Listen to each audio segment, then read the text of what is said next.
We must understand we are delicately made, beautiful flowers of God. We are human beings. And the time has come for us to become now the fruits. മാനസിക സമ്മർദ്ദം സഹജയോഗയിലൂടെ എങ്ങനെ നിയന്ത്രിക്കാം എന്ന വിഷയത്തെ അധികരിച്ചുള്ള ശില്പശാലയിലേക്ക് ഏവർക്കും സ്വാഗതം. ഈ പരിപാടിയിൽ എങ്ങനെ ധ്യാനം ചെയ്യാമെന്ന് നമുക്ക് പഠിക്കാം. വളരെ ലളിതവും ശ്രമകരമല്ലാത്തതുമായ സഹജയോഗ സങ്കേതങ്ങൾ നമ്മുടെ നിത്യജീവിതത്തിൽ സന്തുലനാവസ്ഥ, സമാധാനം, സന്തോഷം എന്നിവ കൈവരിക്കാൻ സഹായകരമാകുന്നു.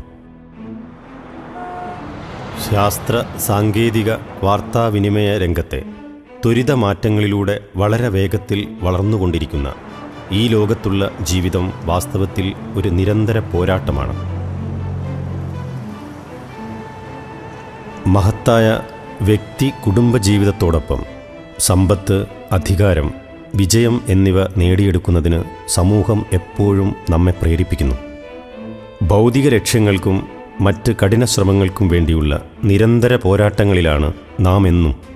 പ്രസ്തുത ഘടകങ്ങൾ നമ്മിൽ കടുത്ത ശാരീരിക, വൈകാരിക, മാനസിക സമ്മർദ്ദങ്ങൾ സൃഷ്ടിക്കുന്നു.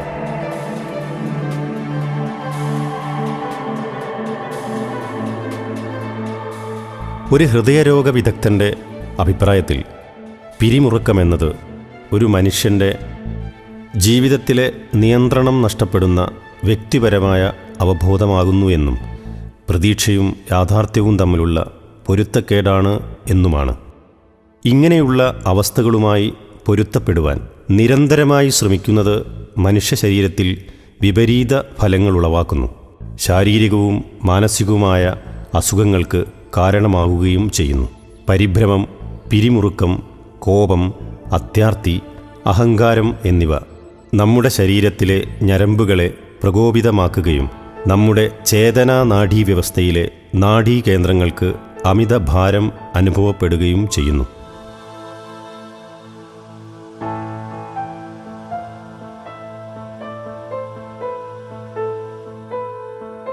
സയൻസിന് മനുഷ്യ ശരീരത്തിൻ്റെ വിവിധ അവസ്ഥകളെ അല്ലെങ്കിൽ രോഗാവസ്ഥയെ കണ്ടുപിടിക്കുന്നതിന് ഹൃദയമിടിപ്പ്, ബ്ലഡ് ഷുഗർ, രക്തസമ്മർദ്ദം എന്നിവയെ അളന്ന് തിട്ടപ്പെടുത്തുവാൻ കഴിയും. രോഗാവസ്ഥയ്ക്ക് ഹേതുവായ കാരണങ്ങളെ കണ്ടെത്താം. എന്നാൽ രോഗമെങ്ങനെ പിടിപെട്ടു എന്നതിന് ഉത്തരം കണ്ടെത്തുവാൻ കഴിയുകയില്ല. ഓരോ മനുഷ്യൻ്റെ ഉള്ളിലുമുള്ള സൂക്ഷ്മ വ്യവസ്ഥയുടെ നിലനിൽപ്പ് അവഗണിക്കുന്നതാണ് ഇതിന് കാരണം. മനുഷ്യ ശരീരമെന്നത് വെറും ഞരമ്പുകളുടെയും പുറമേയുള്ള ഭൗതിക ലോകത്തെ വ്യാഖ്യാനിക്കുന്ന ഇന്ദ്രിയങ്ങളുടെയും ഒരു കൂട്ടമാണെന്ന് നാം ധരിച്ചു വച്ചിരിക്കുന്നു. നമ്മിലുള്ള പ്രശ്നങ്ങൾ തരണം ചെയ്യുന്നതിന് പരമ്പരാഗത വ്യവസ്ഥാപിത മാർഗങ്ങളുണ്ട്. ലക്ഷ്യങ്ങൾ വയ്ക്കുക, വിനോദം, പരിശീലനം, സംഗീതം, നിക്കോട്ടിൻ, കഫീൻ എന്നിവയുടെ ഉപയോഗം, പോഷകാഹാരങ്ങൾ, അങ്ങനെ പലതും. പക്ഷേ എന്തുകൊണ്ട് നമുക്ക് ഇവയൊക്കെ കുറേ കാലം തുടരുവാൻ കഴിയുന്നില്ല? എന്തുകൊണ്ട് നമ്മുടെ പ്രശ്നങ്ങൾക്ക് താൽക്കാലിക ആശ്വാസം മാത്രം ലഭിക്കുകയും നാം വീണ്ടും പ്രശ്നങ്ങളിൽ അകപ്പെടുകയും ചെയ്യുന്നു? നമ്മിൽ പിരിമുറുക്കം സൃഷ്ടിക്കുന്നത് പുറമേ നിന്നുള്ള പ്രശ്നങ്ങളല്ല, മറിച്ച് പ്രശ്നങ്ങളെക്കുറിച്ചുള്ള നമ്മുടെ കാഴ്ചപ്പാടാണ്. പിരിമുറുക്കം എന്നത് പുറമേയുള്ള പ്രശ്നങ്ങൾ എന്നതിലുപരി ആന്തരികമായ പ്രതിഭാസമാണ്. നമ്മുടെ പരമ്പരാഗത രീതി അനുസരിച്ച് നാം ഇതിനെ നിയന്ത്രിക്കുമ്പോൾ നാം വാസ്തവത്തിൽ നമ്മുടെ മാനസിക പ്രക്രിയകളെ നിയന്ത്രിക്കുകയാണ് ചെയ്യുന്നത്. പിരിമുറുക്കത്തിൽ നിന്നുള്ള മോചനത്തിന് നാം നമ്മിലേക്ക് തന്നെ തിരിയുകയും ബാഹ്യ സാഹചര്യങ്ങളിൽ നിന്ന് ആന്തരികമായ കാരണങ്ങളിലേക്ക് നമ്മുടെ ശ്രദ്ധയെ കേന്ദ്രീകരിക്കുകയും ചെയ്യേണ്ടതുണ്ട്. നമ്മുടെ പിരിമുറുക്കത്തിനെതിരെ അഥവാ അസന്തുലിതമായ അവസ്ഥയ്ക്കെതിരെ പോരാടുകയാണ് പൂർണ്ണമായ സന്തുലനാവസ്ഥയ്ക്ക് ആവശ്യം. ഇതിന് നാം ചെയ്യേണ്ടത് നമ്മിലേക്ക് തന്നെ കുറച്ച് സമയത്തേക്ക് ശ്രദ്ധിക്കുകയാണ്.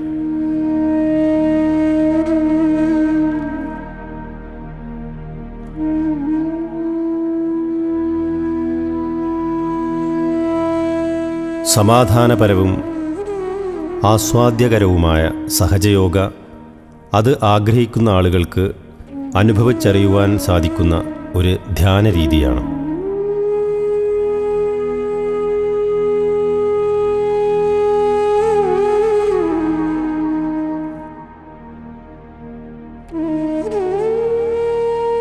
സഹജയോഗയിലൂടെ ഒരാൾക്ക് അവൻ്റെ കേന്ദ്ര നാഡീവ്യൂഹത്തിൽ സ്ഥിതി ചെയ്യുന്ന നാഡികളും ചക്രങ്ങളുമടങ്ങിയ സൂക്ഷ്മ ശരീരത്തിൻ്റെ സാന്നിധ്യം അനുഭവിച്ചറിയുവാൻ സാധിക്കുന്നു.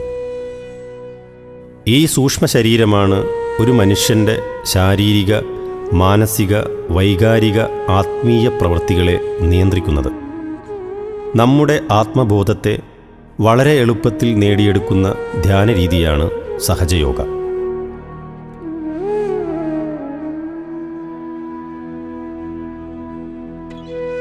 വിത്തുകൾ മുളയ്ക്കുന്നതിനും പൂവുകൾ വിരിയുന്നതിനും പഴങ്ങൾ ഉണ്ടാവുന്നതിനും ദിവസേന നാം സാക്ഷ്യം വഹിക്കുന്നുവെങ്കിലും ഇതെങ്ങനെ സംഭവിക്കുന്നുവെന്ന് നാം ചിന്തിക്കാറില്ല. ഈ കാര്യങ്ങളൊക്കെ ചെയ്യുന്നതിന് ഒരു ശക്തിയുണ്ട്. ഈ ശക്തിവിശേഷത്തെ നമ്മുടെ സൂക്ഷ്മ ശരീരത്തിലൂടെ അനുഭവിച്ചറിയുവാൻ സാധിക്കും.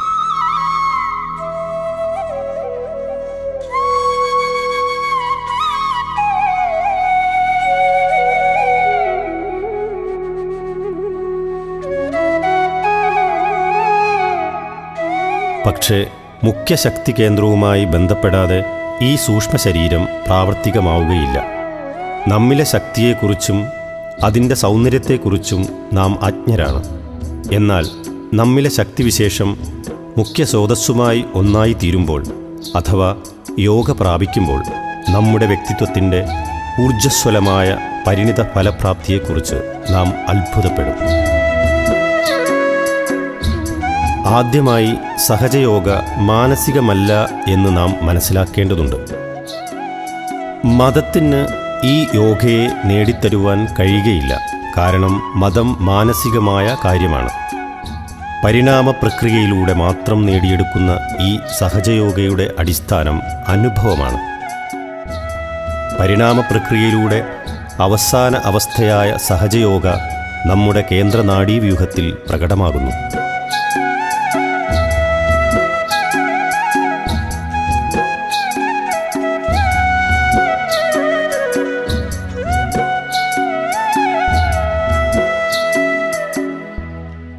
അമ്മയുടെ ഗർഭപാത്രത്തിലുള്ള ഗർഭസ്ഥ ശിശുവിന് 3 മാസം വരെ പ്രായമാകുമ്പോൾ ഈ ബ്രഹ്മചൈതന്യ കിരണങ്ങൾ അമ്മയുടെ പൊക്കിൾക്കുടി വഴി ശിശുവിൻ്റെ തലച്ചോറിലൂടെ പ്രവേശിച്ച് അതിനെ പ്രബുദ്ധമാക്കുന്നു.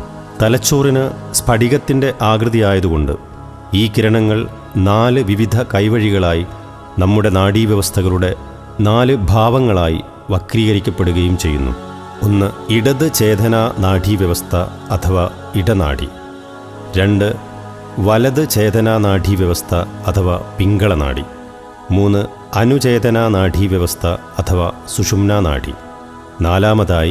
കേന്ദ്ര നാഡീവ്യവസ്ഥ. ഈ സൂക്ഷ്മചൈതന്യം മസ്തിഷ്കത്തിൻ്റെ മധ്യഭാഗത്തിലൂടെ അകത്തേക്ക് കടക്കുകയും താഴേക്ക് പോകുന്നതനുസരിച്ച് 6 ശക്തി കേന്ദ്രങ്ങളെ സുഷുമ്നയിൽ രൂപീകരിക്കുകയും ചെയ്യുന്നു. ഇതിനെ വൈദ്യശാസ്ത്രത്തിൽ പ്ലക്സസ് അഥവാ നാഡീകേന്ദ്രം എന്നും, അവശേഷിക്കുന്ന ചൈതന്യം നട്ടെല്ലിൻ്റെ ഏറ്റവും അടിയിൽ സ്ഥിതി ചെയ്യുന്ന ത്രികാസ്ഥിയിൽ 3.5 ചുറ്റായി സ്ഥിതി ചെയ്യുന്നു. കുണ്ടലത്തിൻ്റെ ആകൃതി ആയതുകൊണ്ട് ഇതിനെ കുണ്ടലിനി എന്ന് പറയുന്നു. ആത്മസംയോജനം, ആത്മീയ പുനർജനനം, ആത്മീയ ഉന്നതി എന്നിവ ഈ ജീവചൈതന്യത്തിൻ്റെ മൗലിക സ്വഭാവമാണ്. ആത്മസംയോജനം നമ്മെ പരിപാലിക്കുകയും സംരക്ഷിക്കുകയും ചെയ്യുന്നു. ആത്മീയ പുനർജനനം പുനർജീവനത്തിനും ആരോഗ്യ പരിപാലനത്തിനും പുനഃസംസ്കരണത്തിനുമുള്ള ശക്തിയുടെ കഴിവാണ്. ആത്മീയ ഉന്നതി എന്നത് മനസ്സിൻ്റെ അപ്പുറത്തുള്ള കൂട്ടായ അവബോധം നേടിയെടുക്കുക എന്നുള്ളതാണ്. നമ്മുടെ ശ്രദ്ധ സാക്ഷാത്കരിക്കപ്പെടാത്ത ആഗ്രഹങ്ങളിലേക്കും ഭൂതകാലത്തേക്കും തിരിയുകയാണെങ്കിൽ നമ്മുടെ ഇടത് നാഡി എപ്പോഴും സമ്മർദ്ദത്തിന് അടിമപ്പെടും. ഇങ്ങനെയുള്ള ആളുകൾ വളരെ വേഗത്തിൽ വികാരാധീനരാവുകയും നിയതമായ രീതിയിൽ പ്രവർത്തിക്കുന്നവരും ദിവാസ്വപ്നങ്ങൾ കാണുന്നവരുമായിത്തീരുന്നു. അതുപോലെ കഠിന പ്രയത്നം ചെയ്യുന്നവർക്ക് തൻ്റെ നിത്യജീവിതം ഒരിക്കലും ആസ്വദിക്കാൻ കഴിയാതിരിക്കുകയും കഠിനാധ്വാനം മൂലം അവൻ്റെ വലത് നാഡി സമ്മർദ്ദത്തിന് വിധേയമാവുകയും ചെയ്യുന്നു. അങ്ങനെയുള്ളവർ അഹങ്കാരമുള്ളവരും ആരെയും ശ്രദ്ധിക്കാത്തവരുമായിരിക്കും. അവർ വളരെ പരുക്കന്മാരായി തീരുകയും മറ്റുള്ളവരിൽ മേധാവിത്വം പുലർത്തി ആശ്വാസം കണ്ടെത്താൻ ശ്രമിക്കുകയും ചെയ്യുന്നു. ഇങ്ങനെയുള്ള അസന്തുലനാവസ്ഥയുടെ പരമകാഷ്ഠയിലാണ് മനുഷ്യ ശരീരത്തിൽ പിരിമുറുക്കങ്ങൾ സൃഷ്ടിക്കപ്പെടുന്നത്. 7 ഊർജ കേന്ദ്രങ്ങളിൽ ഓരോന്നിനും പല വിധത്തിലുള്ള ആത്മീയ ഗുണങ്ങളുണ്ട്. ഇതിൽ നിക്ഷിപ്തമായ ഓരോ ഗുണങ്ങളും കുണ്ടലിനി ശക്തി ഉണരുന്നതോടെ ഒരുവനിൽ ആവിർഭവിക്കുകയും അവൻ്റെ ജീവിതത്തിൽ പ്രകടമാവുകയും ചെയ്യുന്നു. അങ്ങനെ പതിവായ ധ്യാനത്തിലൂടെ നാം സ്വയമേവ ഊർജ്ജസ്വലരും സർഗവൈഭവവും ആത്മവിശ്വാസവും ഉള്ളവരായിത്തീരുന്നു. സ്നേഹശീലം, എളിമ, കാരുണ്യം എന്നിവ അവരുടെ ഗുണങ്ങളായിത്തീരുന്നു. ഈ പ്രക്രിയ വികസിക്കുവാൻ തുടങ്ങുമ്പോൾ നമ്മുടെ ചക്രങ്ങൾ പരിപോഷിക്കുകയും ചെയ്യുന്നു.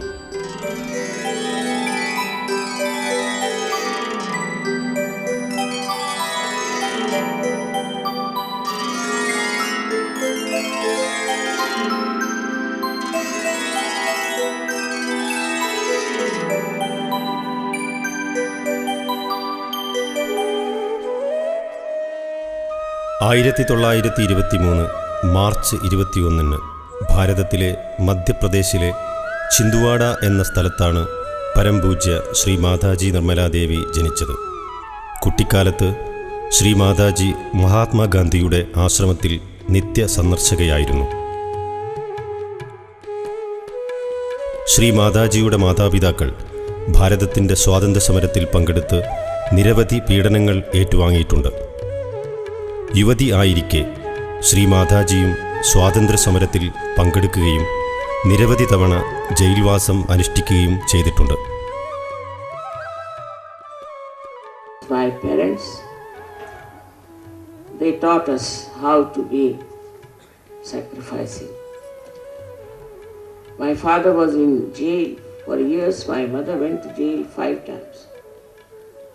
And from huge big houses we were living in huts. But we used to enjoy everything. The feeling that whatever our parents are doing is for our country's freedom was so elevating that we never even thought of little comforts that children ask for. We could sleep anywhere, eat anything, live anywhere, and that has given me the lesson that if you have complete purity about your dedication and purity about what you have to do, you can achieve. And as Gandhiji had said, we have to have first freedom.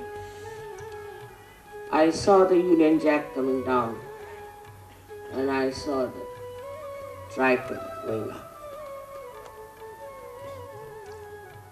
That was the moment. It's beyond me. Even now, I remember those days. 1947 sir CP ശ്രീവാസ്തവയുമായി ശ്രീ മാതാജിയുടെ വിവാഹം നടന്നു. വിവാഹാനന്തരം ശ്രീ മാതാജി നിരവധി തവണ ഇംഗ്ലണ്ടിൽ താമസിക്കുകയുണ്ടായി. ആ അവസരത്തിൽ ശ്രീ മാതാജിയുടെ ഭർത്താവ് അന്തർദേശീയ സമുദ്ര ഗവേഷണ സംഘടനയുടെ സെക്രട്ടറി ജനറലായിരുന്നു.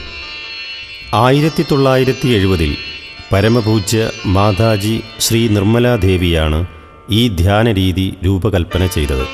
കുണ്ടലിനിയെ ഉണർത്തുകയെന്ന പരിണാമ പ്രക്രിയയിലൂടെ ആത്മസാക്ഷാത്കാരത്തിൻ്റെ സങ്കേതങ്ങൾ പൂർണ്ണമാക്കി.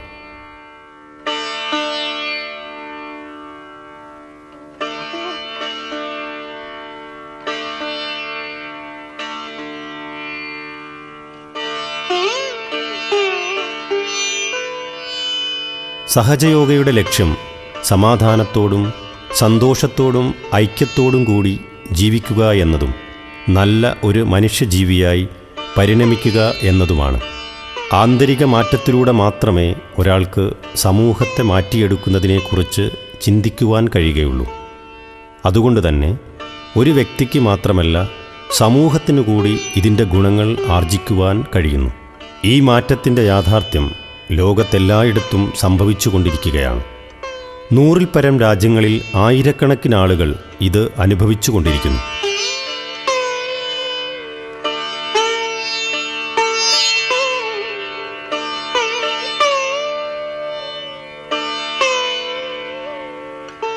സഹജയോഗ പരിശീലിക്കുന്നതിന് ആത്മസാക്ഷാത്കാരം സ്വീകരിക്കുകയും രാവിലെയും വൈകുന്നേരവും 10 മിനിറ്റ് വീതം ധ്യാനം ചെയ്യുകയുമാണ് വേണ്ടത്. ഇതിന് യാതൊരു തരത്തിലുള്ള നിബന്ധനകളോ നാം എന്തെങ്കിലും ഉപേക്ഷിക്കുകയോ ചെയ്യേണ്ടതില്ല. യാതൊരു തരത്തിലുള്ള ഫീസും ഈടാക്കുന്നില്ല. നമ്മുടെ കർത്തവ്യങ്ങളും കടമകളും നിർവഹിച്ചുകൊണ്ട് വളരെ ലളിതവും ശാസ്ത്രീയവുമായി ശരിയേത് തെറ്റേത് എന്ന് പരിശോധിച്ചുകൊണ്ട് പരിശീലിക്കുവാൻ പറ്റുന്നതായ ഒരു ധ്യാന രീതിയാണിത്.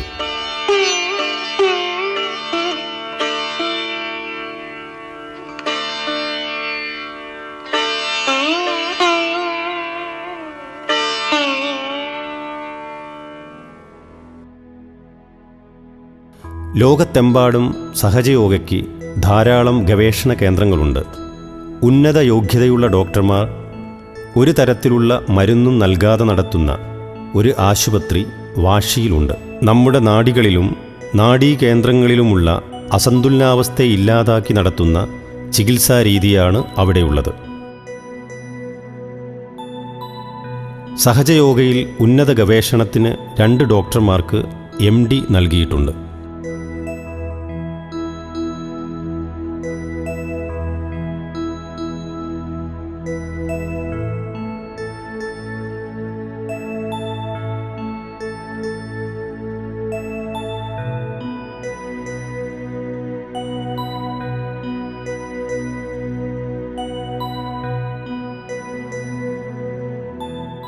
ധ്യാനം നമ്മുടെ മസ്തിഷ്കത്തിൽ എന്തൊക്കെ മാറ്റങ്ങൾ ഉണ്ടാക്കുന്നുവെന്ന് പൂർണ്ണമായും കണ്ടെത്താൻ ഗവേഷകന്മാർക്ക് ഇന്നുവരെ കഴിഞ്ഞിട്ടില്ല. സഹജയോഗ ധ്യാനം പരിശീലിച്ചു കൊണ്ടിരിക്കുന്ന ഒരു കൂട്ടം ആളുകളെ ഗവേഷണത്തിന് വിധേയരാക്കിയപ്പോൾ അത്ഭുതപ്പെടുത്തുന്ന ഫലങ്ങളായിരുന്നു ലഭിച്ചത്. വിശ്രമിച്ചു കൊണ്ടിരിക്കുന്നവരിൽ ആൽഫ ഡെൽറ്റ തരംഗങ്ങളും, എന്നാൽ ധ്യാനം ചെയ്തുകൊണ്ടിരിക്കുന്നവരിൽ തീറ്റ തരംഗങ്ങളും കണ്ടെത്തിയപ്പോൾ ഗവേഷകർ യഥാർത്ഥത്തിൽ സ്തബ്ധരായി. അവർക്ക് ഈ തരംഗങ്ങളുടെ സ്രോതസ്സോ അല്ലെങ്കിൽ അവ എന്താണെന്നോ പൂർണ്ണമായും മനസ്സിലാക്കാൻ കഴിഞ്ഞില്ല എന്നതാണ് വാസ്തവം. It suggests that meditation is not just relaxing or not just experiencing the alpha state, although it is very much that as well, but it is something above and beyond relaxation. And that is supported by our other research, which showed significant differences between the meditation group and the relaxation group.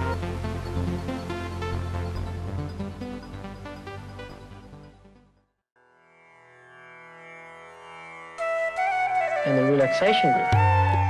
സഹജയോഗ നമ്മിലെ അന്തർലീനമായ ചൈതന്യത്തെ ഉണർത്തി മനുഷ്യബോധത്തിൻ്റെ പുതിയ തലങ്ങൾ നേടിയെടുക്കുന്നതിന് നമ്മെ പ്രാപ്തരാക്കുന്നു. സംഘർഷങ്ങളും പിരിമുറുക്കങ്ങളും രോഗങ്ങളുമെല്ലാം വിസ്മരിക്കപ്പെട്ട സമാധാനത്തിൻ്റെയും സന്തോഷത്തിൻ്റെയും സാമ്രാജ്യത്തിലേക്കുള്ള താക്കോലാണ് സഹജയോഗ. ആ താക്കോൽ നമ്മിലേവരിലുമുണ്ട്. നമ്മോട് തന്നെ ചോദിക്കുകയേ വേണ്ടൂ.